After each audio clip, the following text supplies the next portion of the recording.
The notification appeared at 2:47 a.m. on a Tuesday. A single ping that would unravel everything I thought I knew about my marriage. Package delivered to your front door. I wasn't expecting anything. My wife Sarah was supposed to be at her sister's house in Portland, helping with the new baby. She'd been gone for 5 days, and something about this late-night delivery felt wrong. My name is David Chen, 42 years old, and I make my living as a cybersecurity consultant. I specialize in digital forensics, helping companies track down hackers and recover stolen data. I'm the guy they call when someone's digital life gets turned upside down. I just never expected it to happen to me. I grabbed my robe and headed downstairs to our Seattle townhouse. Through the peephole, I could see a small package on the doormat. No delivery truck in sight. I opened the door cautiously and picked up the box. It was addressed to Sarah, but the return address was just a P.O. box in downtown Seattle. Inside was a flash drive and a handwritten note. Everything you need to know about your wife's real life. A friend. I stared at the drive for a long moment. In my line of work, I'd seen enough random USB drives to know they could contain anything from malware to someone's attempt at extortion. But something about the timing, with Sarah away and this mysterious delivery, made my hands shake slightly as I turned it over. I should have thrown it away. I should have called Sarah and asked her about it. Instead, I did what any cybersecurity expert would do.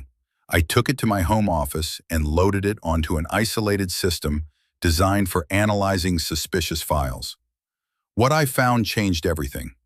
The drive contained a folder labeled Sarah's Secret Life with dozens of subfolders. Screenshots of text messages, bank statements, photos, even recorded phone calls. Someone had been systematically documenting my wife's activities for months. The first folder I opened was labeled Financial. Bank statements from an account I'd never seen before. Deposits totaling over $85,000 in the past year. The account was in Sarah's maiden name, Chen, something she'd changed back to secretly, apparently. But it wasn't just the money. It was where it was coming from. Regular transfers from something called Digital Paradise LLC. Weekly payments of $2,000 to $3,000, always on the same days. I cross-referenced the dates with my own calendar. Every Tuesday and Thursday, when Sarah said she was at her book club or having dinner with friends. I opened the next folder, Communications. Screenshot after screenshot of text conversations between Sarah and someone named Marcus D.P. The messages started innocuous enough, discussions about content, schedules, technical requirements. But as I scrolled through, they became increasingly personal. Can't wait to see you tonight. Wear the blue dress. David's working late again.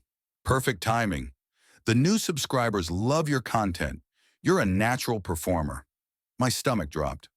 I opened the folder labeled Photos. The first image made me close my laptop immediately.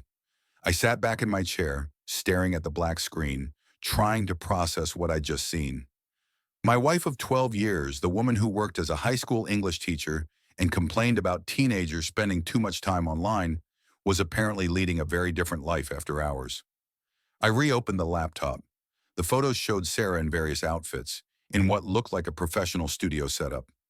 Ring lights, professional cameras, backdrop screens. This wasn't some amateur operation. Someone had invested serious money in equipment. The timestamp on the photos showed they were taken over the past 8 months. Right around the time Sarah had started her book club and began working late more frequently. I checked the metadata on the images. They were taken at an address in Capitol Hill, about 20 minutes from our house. The same address listed as the headquarters for Digital Paradise LLC. The pieces were falling into place, but I needed more information. I opened the folder labeled Business Records. Digital Paradise LLC was registered in Washington State 7 months ago. Sarah was listed as the primary operator. The business description was vague. Digital content creation and media services, but the financial records told a clearer story. Monthly revenue averaging $40,000. Subscription-based income. Processing fees paid to payment platforms I recognize from my cybersecurity work. The same platforms used by adult content creators. My wife wasn't just cheating on me. She was running a full-scale adult content business, and apparently she was very good at it. I spent the next hour going through every file on the drive. Phone recordings of Sarah talking to her business partner Marcus about content strategies, subscriber growth, and expansion plans. Email chains about equipment purchases, marketing campaigns, and even discussions about hiring additional talent. The final folder was labeled Evidence. It contained detailed financial analysis showing how Sarah had been funneling money through multiple accounts to hide her income. Tax documents that showed she'd filed separately without telling me, claiming income from freelance writing instead of her actual business. At the bottom of the folder was a video file. I hesitated before clicking it. The video showed Sarah and Marcus in what looked like the same studio from the photos. But this wasn't content creation. This was a business meeting. They were discussing their plans for expansion, talking about moving to a bigger space, maybe bringing in investors. David has no idea, Sarah said, laughing. He thinks I'm grading papers and attending book clubs. Meanwhile, we're pulling in more money than his cybersecurity consulting ever has. Marcus leaned back in his chair. You sure he won't find out? Guys like him, they know how to dig. Trust me, Sarah replied. David's brilliant with corporate security, but he's clueless about personal relationships. He's so focused on work, he barely notices when I'm in the same room. I could probably run this business for years without him catching on. The video was dated 3 weeks ago. I closed the laptop and sat in the dark for a long time. My wife had built an entire secret life, made more money than I did, and apparently viewed me as too oblivious to notice. The betrayal hurt, but what stung more was the casual dismissal of our relationship. But here's the thing about being a cybersecurity expert. You learn to think several moves ahead, and right now I was wondering who had sent me this drive and why. I went back to my analysis computer and started digging into the metadata of the files. Every digital file contains hidden information about when it was created, what software was used, and sometimes even what device captured it. It's like a fingerprint for digital evidence. What I found was interesting. The files had been compiled recently, within the past week, but the source files came from multiple devices and locations. Someone with significant technical skills had gathered this information systematically over several months. More concerning, some of the financial documents could only have been accessed through internal banking systems or by someone with Sarah's login credentials. This wasn't just external surveillance. Someone had inside access to her digital life. I checked the network logs from our home router. Over the past 6 months, there had been several attempts to access our home network from an unknown device. Most of them failed, but a few had succeeded. Someone had been inside our digital life, watching, recording, gathering evidence. The question was, who and what did they want? I called in sick to work the next morning and spent the day doing what I do best: digital investigation. I started with the P.O. box where the package had been sent from. A quick search of public records showed it was registered to a company called Truth Digital Services. Truth Digital Services was a private investigation firm specializing in digital surveillance and evidence gathering. Their website advertised services like spousal investigation, digital forensics, and comprehensive background checks. The kind of company that someone hires when they suspect their partner is cheating. But I hadn't hired them, which meant someone else had been investigating my wife. But who? I dug deeper into the company records. Truth Digital Services was owned by a man named Robert Kellner, a former FBI cybercrimes investigator who'd gone private 5 years ago. His client list wasn't public, but his business model was clear. He specialized in gathering digital evidence for divorce proceedings. The picture was becoming clearer. Someone had hired Kellner to investigate Sarah, probably with the intention of using the evidence in a divorce case. But instead of giving it to their client, Kellner had sent it to me. Why? I spent the afternoon analyzing the financial records from the USB drive. Sarah's business was more successful than I'd initially realized. Digital Paradise LLC had brought in over $400,000 in the past 7 months. After expenses and Marcus's cut, Sarah was netting about $30,000 per month. She was making more money than both of our salaries combined, and she was hiding it from me.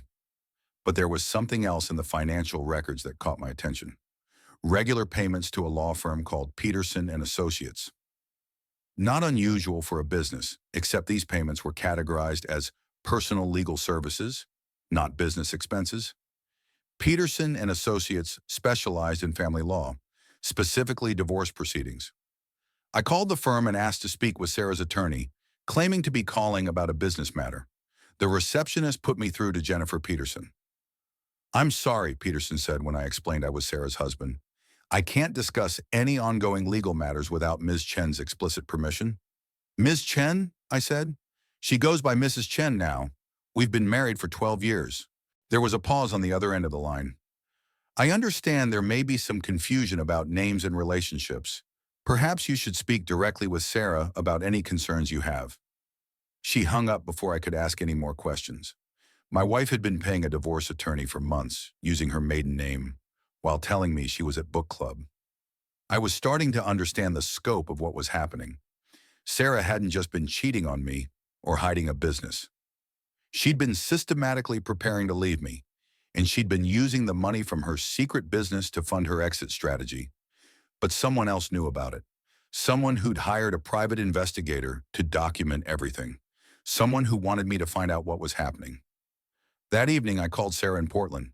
"Hey, honey," she answered, sounding perfectly normal. "How was your day?" "Fine," I said.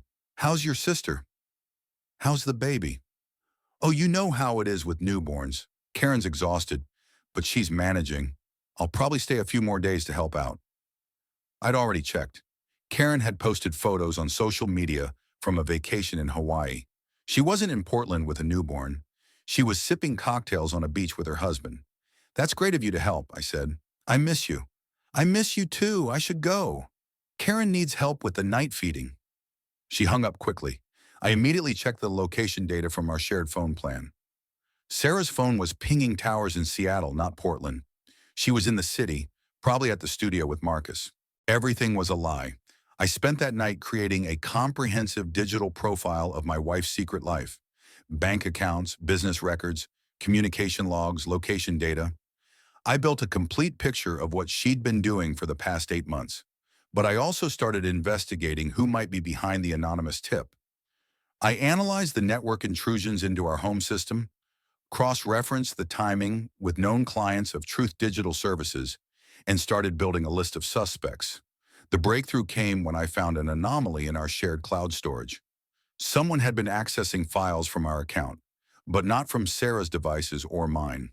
The access logs showed a pattern of login attempts from an IP address registered to a residential internet provider in Bellevue. I ran a reverse lookup on the address. The internet service was registered to Michael Chen. No relation to me, despite the shared last name. But when I dug deeper into public records, I found something interesting. Michael Chen was Sarah's ex-boyfriend from college, the one she'd dated for 3 years before we met, the one who'd always been bitter about their breakup, according to Sarah's stories, the one who'd become a software engineer and, apparently, had developed skills in digital surveillance. The pieces clicked into place. Michael had been monitoring Sarah's digital life, probably hoping to find evidence that our marriage was failing. When he discovered her affair and secret business, he'd hired a professional investigator to document everything. But instead of using it for his own purposes, he decided to let me discover the truth. Why? Maybe he thought if I divorced Sarah, she might come back to him. Maybe he wanted revenge against both of us. Or maybe in some twisted way, he thought he was doing me a favor. I didn't care about his motivations. I cared about what I was going to do with the information. Over the next 3 days, while Sarah continued her fake trip to Portland, I prepared my response. Not emotional retaliation, but strategic planning. I documented everything, created backups of all evidence, consulted with my own attorney, and developed a comprehensive plan for protecting my assets and interests. I also made a decision about Michael Chen. On Thursday evening, I drove to his address in Bellevue. He lived in a modest apartment complex, the kind of place where a mid-level software engineer might live while saving money for a house down payment. I knocked on his door at 8 p.m. He answered wearing a t-shirt and jeans, holding a gaming controller. When he saw me, his face went white. "David," he said, trying to sound casual, "this is unexpected." "I think we need to talk," I said. He hesitated, then stepped aside to let me in. His apartment was exactly what I'd expected. High-end computer equipment, multiple monitors, the kind of setup that someone uses for serious digital work. "I know it was you," I said, sitting down on his couch. The surveillance, the private investigator, the anonymous tip. I know everything. He sat down across from me, still holding the controller like a security blanket. I don't know what you're talking about. I pulled out my laptop and showed him the network analysis I'd done. Your IP address, your access to our cloud storage, your patterns of behavior over the past 6 months. I have everything documented. His shoulders sagged. Okay, yes, it was me. But I did you a favor, David. Your wife is cheating on you, stealing from you, preparing to divorce you and take half your assets. You deserve to know. Why? I asked. Why did you care what happened to my marriage? He was quiet for a long moment. Because I never got over her. Because when she chose you over me 15 years ago, it destroyed me. Because I've been watching her social media, tracking her life, hoping that someday she'd realize she made a mistake. And when you found out about the affair, I thought if you divorced her, maybe she'd come back to me. Maybe she'd realize that what we had was real and what she has with you is just convenience. I closed my laptop. Michael, Sarah isn't coming back to you. She never was. What she's doing with Marcus isn't about love or relationships. It's about money and excitement. You've been obsessing over someone who doesn't exist anymore. He stared at the floor. I know. I knew it even while I was doing the surveillance. But I couldn't stop myself. The question now, I said, is what happens next? I could have you arrested for cyberstalking, harassment, invasion of privacy. The evidence is overwhelming. He looked up at me, fear in his eyes. But I'm not going to do that, I continued, because in a weird way, you did do me a favor. I needed to know what Sarah was doing. I just wish I'd found out differently. I stood up to leave. Delete everything. All the files, all the surveillance data, everything related to Sarah or me. Stop monitoring our lives, get therapy, move on. What are you going to do about Sarah? He asked. That's not your concern anymore, I said. But Michael, if I ever find evidence that you're still watching us, digitally or otherwise, I will press charges. And with my background, I will find out. I left him sitting there, still holding his gaming controller, looking smaller and more pathetic than I'd imagined. The next morning, Sarah called to say she was coming home. Karen's feeling much better, she said. I think I can leave her to handle things on her own now. That's great, I said. I'll be here when you get back. I spent the day preparing, not for a confrontation, but for a strategic conversation. I'd learned enough about marriage and divorce proceedings from my cybersecurity work to know that emotional reactions usually lead to bad outcomes. What I needed was a plan. Sarah arrived home at 6 p.m., carrying a small overnight bag and looking slightly tanned, probably from spending time at Marcus's studio under those professional lights. I missed you, she said, giving me a hug that felt perfectly normal. If I didn't know what I knew, I would never have suspected anything. I missed you too, I said. How was the drive back from Portland? Long, she said. Traffic was terrible coming through Olympia. She was still lying, even about the small details. Her phone's GPS data showed she'd never left Seattle.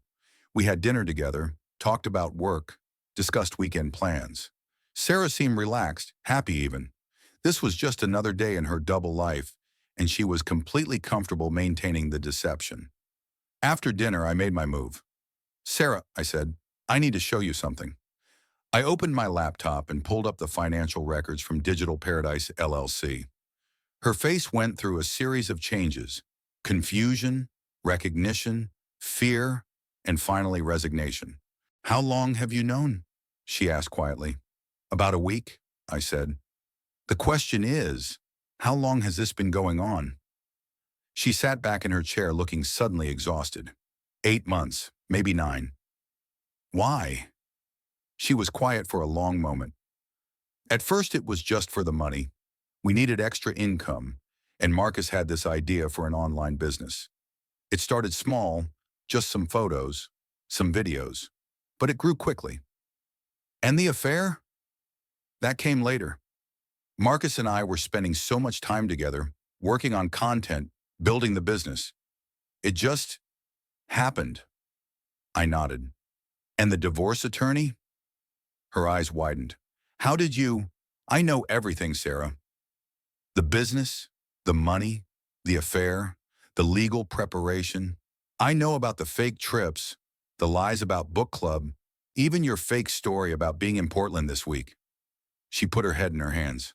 David, I'm sorry. I never meant for it to happen this way. Which part? I asked. The cheating, the lying, or the planning to divorce me while hiding hundreds of thousands of dollars in income? All of it, she said, looking up at me. It just got so complicated so fast. The business took off, Marcus and I got involved, and then it felt like I was in too deep to tell you the truth. So what happens now? I asked. She looked at me carefully, probably trying to gauge my emotional state. What do you want to happen? I want honesty, I said. Complete honesty about the business, about Marcus, about your plans. No more lies. Over the next 2 hours, Sarah told me everything. The business had started as Marcus's idea, but she'd quickly become the primary talent in the face of the operation. They were making more money than she'd ever imagined possible, and she'd gotten addicted to the financial independence. The affair had developed gradually, more about the excitement and secrecy than any deep emotional connection. Marcus was her business partner first, lover second. The divorce preparation had been insurance, not a definite plan. She wanted to protect her assets and have options if everything fell apart. I never stopped loving you, she said, but I felt like I was living two different lives, and I didn't know how to bring them together. And now? I asked. Now I guess it's up to you, she said. I know I've destroyed your trust. I know this is probably unforgivable, but if there's any chance we can work through this, I want to try. I studied her face, looking for signs of manipulation or continued deception. But she looked genuinely remorseful, genuinely scared of losing our marriage. Here's what's going to happen, I said. First, complete financial transparency. I want access to all accounts, all business records, everything. No more hidden money. She nodded. Second, the affair ends immediately. If you want to continue the business with Marcus, it becomes purely professional, or you find a new partner. She nodded again. Third, we both go to counseling, individual and couples. This isn't something we can fix with a conversation. Okay, she said. And fourth, I said, if I ever find out you've lied to me again about anything significant, I file for divorce immediately. No second chances, no discussions. This is your one opportunity to save our marriage. I understand, she said. David, I know I don't deserve another chance, but I'm grateful you're willing to try. That night, we slept in the same bed for the first time in over a week, but on opposite sides, barely touching. It would be a long time before physical intimacy felt natural again. The next morning, Sarah called Marcus and ended their personal relationship. I listened to the conversation on speakerphone. Marcus was angry, accused her of throwing away their connection for a boring marriage, but eventually accepted that it was over. They agreed to continue the business relationship, but with new boundaries in my involvement in the financial oversight. Over the following weeks, we began the process of rebuilding our marriage. Sarah was true to her word about transparency. She gave me access to everything and answered every question I had, no matter how uncomfortable. The counseling was difficult. Sarah had to confront why she'd been so willing to deceive me, and I had to face my own role in creating a marriage where she felt she couldn't share important parts of her life. We also had to figure out what to do about her business. Digital Paradise LLC was generating substantial income, but it was also the source of our marital crisis. Sarah wanted to keep it, both for the money and because she'd discovered she was good at entrepreneurship. I was uncomfortable with the content, but I recognized it was her choice and her success. We eventually reached a compromise. Sarah would transition the business away from adult content toward mainstream digital marketing and content creation. She'd use her skills and the business relationships she'd built to create something we could both be proud of. It wasn't easy. There were setbacks, arguments, moments when I wasn't sure we'd make it through. But slowly we began to rebuild trust and create a new version of our marriage based on honesty rather than convenience. The Michael Chen situation resolved itself quietly. True to his word, he stopped all surveillance and monitoring. I occasionally checked to make sure, but his digital footprint around our lives disappeared completely. I heard through mutual acquaintances that he'd started dating someone new and seemed to be moving on with his life. 6 months later, Sarah and I renewed our wedding vows in a small ceremony with just our immediate families. It wasn't about erasing what had happened, but about committing to the new marriage we were building together. Digital Paradise LLC successfully transitioned to mainstream content creation and now manages social media and digital marketing for several small businesses in Seattle. Sarah kept the business name because, she said, it reminded her that paradise isn't something you stumble into. It's something you build honestly and deliberately. We kept the money she'd made from the adult content business, but we donated an equivalent amount to organizations that support people struggling with relationship issues and digital privacy rights. It felt like the right way to turn something destructive into something helpful. Looking back, I realized that the anonymous USB drive was both the worst and best thing that happened to our marriage. It destroyed the false version of our relationship that was based on half-truths and assumptions, but it also forced us to build something real. Sarah still works late sometimes, but now I know exactly what she's doing. I sometimes help with the technical aspects of her business, and she includes me in major decisions. We've learned to communicate about things that are uncomfortable or difficult, rather than assuming the other person doesn't need to know. We're not the same couple we were 2 years ago. We're different people who chose to build a new relationship together. It's messier than our old marriage, more complex, but also more honest and more resilient. The irony isn't lost on me that I built my career on digital forensics, uncovering hidden truths in computer systems, but I'd been living with someone who was hiding an entire digital life from me. The skills that made me good at my job had somehow failed me in my personal life. Maybe that's because professional investigations are about facts and evidence, while personal relationships are about trust and communication. You can't forensically analyze your way to a good marriage, but you can choose to be honest, even when it's difficult. You can choose to rebuild even after trust has been broken, and you can choose to create something new and better from the pieces of something that fell apart. The flash drive that started everything is locked in a safe in our home office, not as evidence, but as a reminder that secrets have a way of surfacing, that deception eventually collapses under its own weight, and that sometimes the most devastating revelations can lead to the most meaningful growth. I never found out exactly why Michael Chen chose to send me that information instead of using it for his own purposes. Maybe he realized that destroying our marriage wouldn't bring Sarah back to him. Maybe he developed a conscience about his surveillance activities. Or maybe he understood that some truths need to be revealed, even when the revelation is painful. Whatever his motivations, his actions forced us to confront problems that might have festered for years. Sarah might have continued her double life indefinitely, and I might have remained oblivious to the growing distance in our marriage. The betrayal and deception would have eventually destroyed us anyway, but probably in a messier, more painful way. Instead, we got a chance to face the truth and decide what we wanted to do about it. We chose reconstruction over destruction, honesty over comfort, and growth over stagnation. It wasn't the marriage either of us had planned, but it became the marriage both of us needed. Today, Sarah's business employs 4 people and generates revenue of about $200,000 per year from legitimate digital marketing services.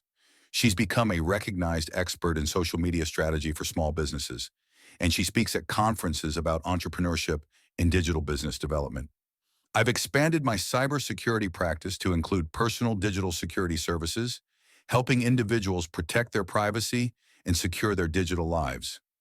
The irony of becoming an expert in the field that revealed my wife's secrets isn't lost on me, but it's also given me a deeper understanding of how technology can both connect and divide us. We bought a house last year, our first shared investment since the crisis. It's in a neighborhood we both love, with a home office where Sarah runs her business and I handle my consulting work. Sometimes we work side by side in comfortable silence. Sometimes we collaborate on projects that combine her marketing expertise with my technical knowledge. Our marriage isn't perfect. We still have disagreements, we still struggle with communication sometimes, and we both carry scars from the period of deception and betrayal. But we've learned to address problems directly rather than avoiding them, and we've built systems for maintaining honesty and transparency. We have a shared calendar where we track all our activities and commitments. We have monthly financial reviews where we go over all income, expenses, and business decisions together. We have weekly check-ins where we discuss anything that's bothering us or concerns we have about our relationship. It might sound overly structured to some people, but for us, these systems create a framework for trust. We know where each other is, what each other is doing, and how we're doing financially and emotionally. There's no room for secret bank accounts or hidden businesses or mysterious trips to Portland. The most important thing we learned is that marriage isn't something that just happens to you. It's something you actively create and maintain. It requires constant communication, regular maintenance, and occasional reconstruction.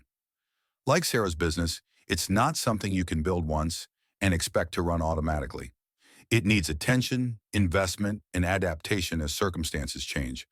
I still think about that night when I received the mysterious package, when my world shifted from comfortable assumptions to uncomfortable truths. Part of me wishes I'd never opened that USB drive, never learned about Sarah's secret life, never had to go through the painful process of rebuilding our relationship. But a bigger part of me is grateful. Grateful that we found out while there was still time to fix things. Grateful that we learned to communicate honestly with each other. Grateful that we discovered we were both stronger and more resilient than we'd thought. The marriage we have now isn't the one we started with 12 years ago, but it's the one we chose to build together after we knew the truth about each other. It's built on a foundation of reality rather than assumptions, honesty rather than convenience, and conscious choice rather than default behavior. And that makes it worth all the pain and effort it took to get here. Sometimes the best relationships aren't the ones that never face crisis, but the ones that survive it and come out stronger on the other side. Sometimes the most devastating betrayals can lead to the most meaningful growth. And sometimes the anonymous stranger who upends your life is actually doing you the biggest favor anyone ever has. I never thanked Michael Chen for sending me that USB drive. I never will. But I understand now that sometimes the truth is the most valuable gift someone can give you, even when it's wrapped in betrayal and delivered in the middle of the night. The truth doesn't always set you free immediately. Sometimes it traps you first, forces you to confront things you'd rather avoid, makes you rebuild from the ground up. But eventually, if you're willing to do the work, it does set you free. Free to build something real, free to choose your life consciously, free to love someone for who they actually are, rather than who you assumed they were. That's the story of how my marriage ended and began again. How I learned that cybersecurity skills can't protect you from personal betrayal, and how an anonymous USB drive became the best worst thing that ever happened to me. The case is closed, but the story continues. Every day, Sarah and I choose to keep building this new version of our life together. Every day we choose honesty over comfort, growth over stagnation, reality over illusion. It's not the fairy tale marriage we thought we had. It's better. It's real. Thank you for listening to this story, everyone. I hope it was a story that gave you something. There's always a right way. See you in the next video. Take care of yourselves.